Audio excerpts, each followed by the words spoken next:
श्री शिवाय नमस्तुभयम मित्रों, हर हर महादेव। आप सभी का स्वागत है हमारी YouTube चैनल शिव पुराण ज्ञान में। हमारी चैनल पर श्री पंडित प्रदीप मिश्रा जी द्वारा बताए गए सभी अचूक उपाय बताए जाते हैं। सही जानकारी के लिए हमारी चैनल को अवश्य सब्सक्राइब करें। दुख आपको आपका परिवार कभी नहीं देता भाई। ना आपकी माता आपको दुख देगी, ना आपके पिता आपको दुख देंगे, ना आपका भाई आपको दुख देगा, ना आपकी धर्म पत्नी आपको दुख देगी, ना पति दुख देगा, ना बच्चे दुख देंगे, ना कुटुंब दुख देगा, ना बहू दुख देगी, ना पोता पोती दुख देंगे। आप में से कितने लोग हैं जो टीवी पर कथा सुन रहे हैं और उनका परिवार उनको दुख दे रहा है?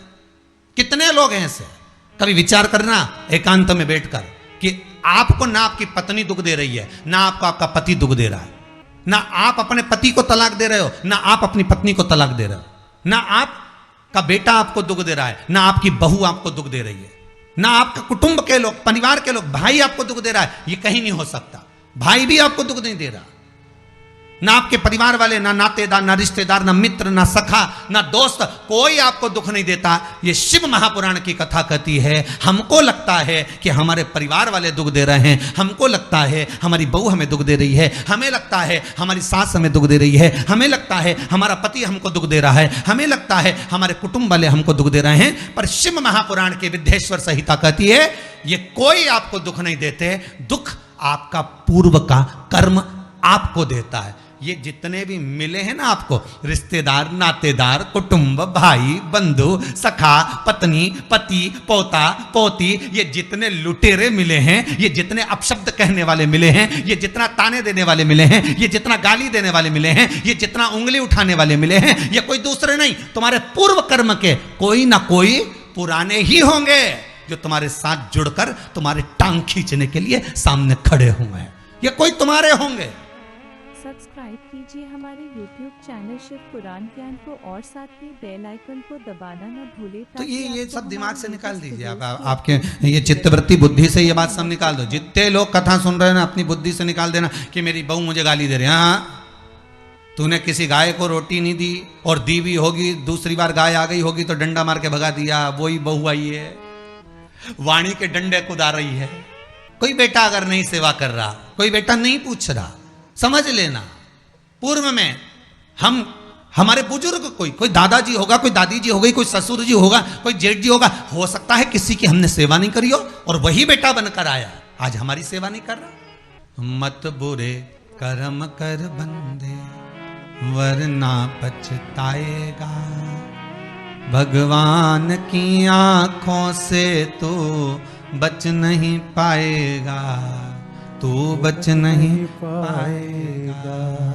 अरे ओ अज्ञानी मत करना दानी। बचना नहीं है। बहुत ये हमें लगता है इस गुरुजी मेरी बहू बहुत परेशान करे, गुरुजी मेरी सास बहुत परेशान करे, मेरा भाई मेरी प्रॉपर्टी खा गया, मेरा भाई ये लेकर चले गया, मेरे ससुराल वाले ऐसे, मेरे रिश्तेदार ऐसे, मेरे कुटुंबी ऐसे, मेरे कबीले वाले ऐसे, मेरे ये ऐसे। तो हमको लगता है कि ये अपने ऐसे।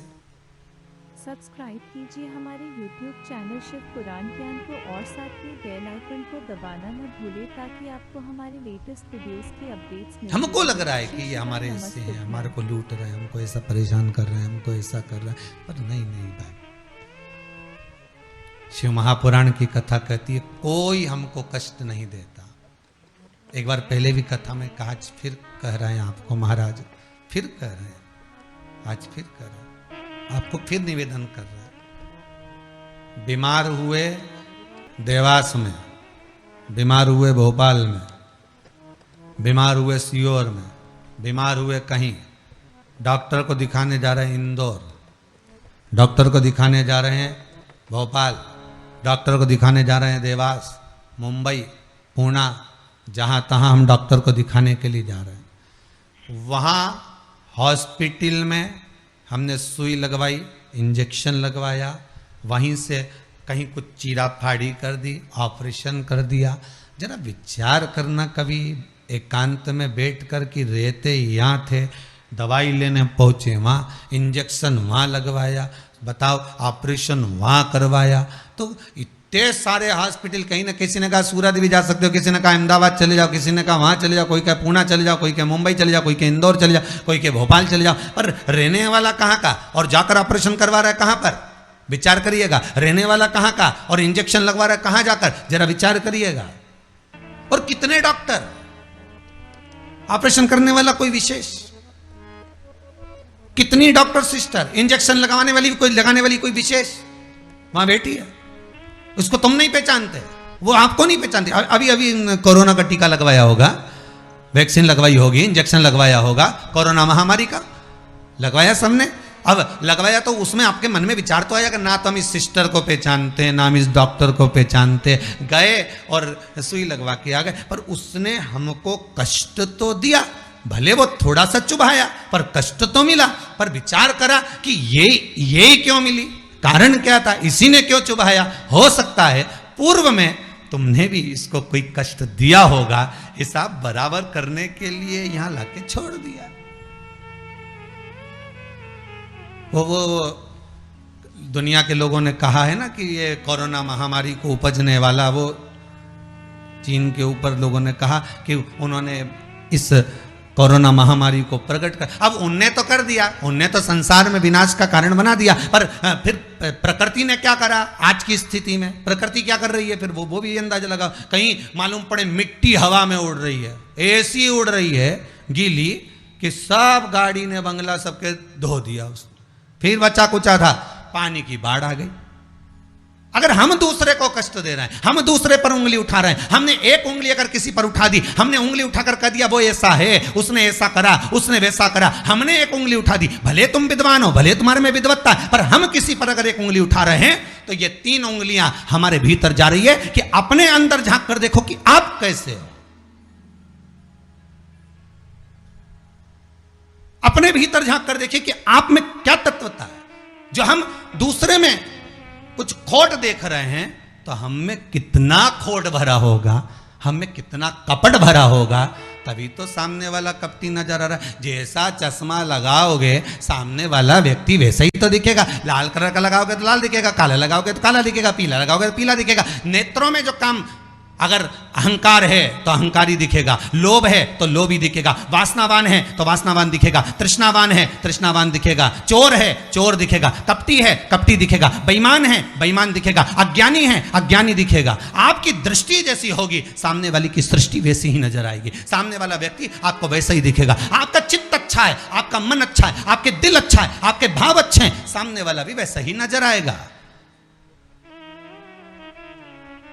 भगवान कृष्ण ने भेजा था दुर्योधन को अच्छा ढूंढने के लिए, एक अच्छा नहीं मिला। युधिष्ठिर को भेजा था पूरी पृथ्वी पर से कोई बुरा व्यक्ति ढूंढ कर लाओ, युधिष्ठिर को बुरा नहीं मिला, क्योंकि उसकी युधिष्ठिर की बुद्धि में, चित्त में ये भरा था, उनकी वृत्ति में ये भरा हुआ था कि बुरा कोई है ही नहीं, संसार में कुछ ना कुछ अच्छाई दिखी जाएगी।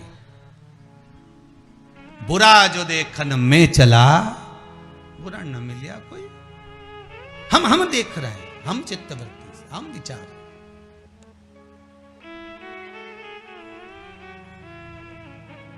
कौन ना बहू बुरी है, फिर निवेदन करूंगा, ना सास बुरी है, ना बेटा बुरा, ना बहू बुरी, ना ही ये पूरा संसार बुरा, सब अच्छे हैं। फिर बुरा क्या?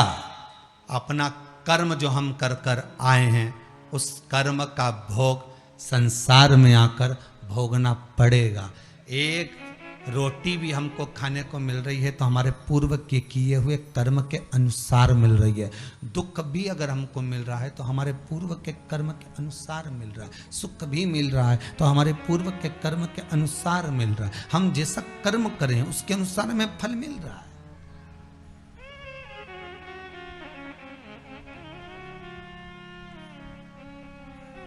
इसलिए बारंबार कहा था कि मान मेरा कहना नहीं तो पछताएगा, माटी का खिलौना माटी में मिल जाएगा, हेट बूट सूट सब यहीं रह जाएगा और माटी का खिलौना माटी में मिल जाएगा। ये हेड रह गया, ये बूट रह गया, ये सूट रह गया, सब पड़ा की पड़ा रह गया, सब धरा की धरा रह गया। इसका मूल तत्व क्या है?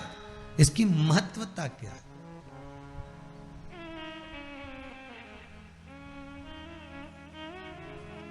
इसकी मूलता कुछ नहीं, इसकी मुख्यता कुछ नहीं, इसकी महत्वता कुछ नहीं।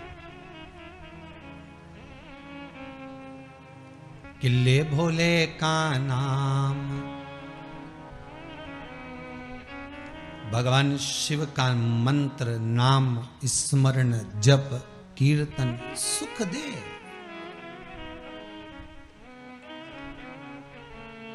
और वो सुख कोई साधारण नहीं हो सकता। वो सुख का आनंद, वो सुख का भाव बढ़ता चले जाता, आनंद बढ़ता चले जाता।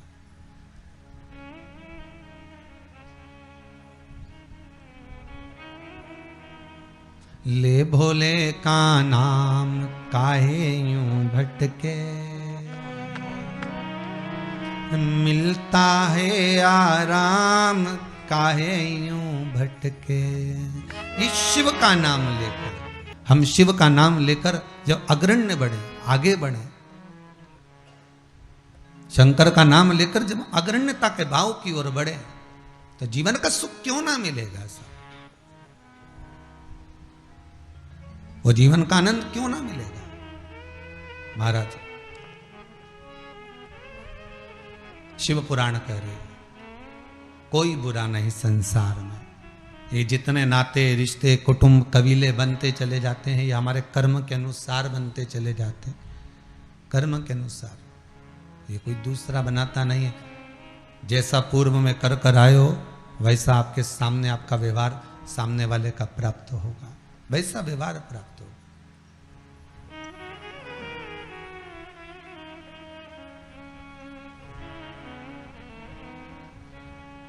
शिव पुराण कह रही है, शंकर की कथा कर रही है, शंकर का अनुमोदन कर रहा है। महाराज अच्छी संगत में बैठोगे, अच्छी संगत में अगर विराजमान होगे तो सुख अपने आप मिलेगा। माता के गर्भ से अगर आपका जन्म हुआ है तो कुछ अच्छा करने के लिए ही हुआ है। अगर आप बैठकर आस्था चैनल के सामने शिव महापुराण की कथा सुन रहे हो तो अपने आप को गौरवान्वित महसूस करना। थोड़ा न थोड़ा परमात्मा की कृपा, पूर्वजों का आशीर्वाद आपको ऊपर हुआ है, इसलिए आप शंकर की कथा को सुन रहे हो, शिव का भजन कर रहे हो। श्रावण के महीने में आज शिवरात्रि के दिन शंकर का अनुमोदन कर रहे हो। घर में 4 बहुएं होती हैं, 5 बहू होती है, 6 बहू होती है। सास 6 बहू को बोलती है कि जाओ पानी लेकर आओ, अरे बोलो जम के जरा, नहीं बोलती ना। सास किसी एक का नाम लेगी, ए बेटा, ए लाली, एक बहू का नाम लेगी और उसको पुकारेगी और पुकार कर कहेगी जरा मेरे लिए एक गिलास पानी ला दे बेटा। बहू जाएगी, पानी ला कर देगी। अब सास ने वो 3 को क्यों नहीं बुलाया रे?